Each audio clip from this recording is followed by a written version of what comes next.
In this video tutorial, I'm going to share to you on how you can fix Msvcp140 underscore atomic underscore wait.dll missing on your Windows 11. So let's get started.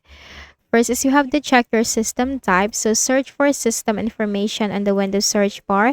Click on it under the best match. Take note of your system type and open any browser on your Windows 11 and simply search for the missing DLL and put download.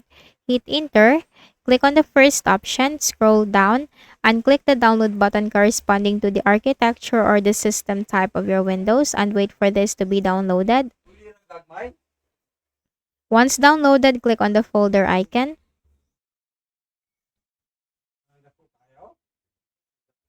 And then right-click and select Extract All. Click on Extract. Copy the DLL file, right-click, select Copy. Then go to this PC on the left pane, double-click on the Windows C drive, scroll down to the Windows folder, double-click. Locate the System32 folder, double-click, right-click and then select Paste. Click on Replace the file in the destination. After doing so, close the remaining windows, then right-click at the Start button, shutdown or sign out and restart. Step 2, open a browser again. Search for Visual C++ redistributable and hit enter. Click on the first option. Scroll down and click the download link corresponding to your system type or the architecture and simply install the latest Visual C++ to your Windows 11. Step 3, go to the Windows search bar and type CMD. Click Run as Administrator on the right pane and type sfc/scan now.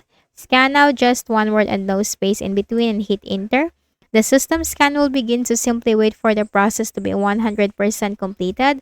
And once it is completed, just type exit in the command prompt window and also consider to restart. And the last method, also update your Windows. So click on the Start button and go to Settings. From the list of options on the left pane, click on Windows Update and simply click this button right here to update your Windows. So that's it. And I hope this video helped you. Kindly please do not forget to hit the like button and subscribe to this YouTube channel. Thank you for watching the video.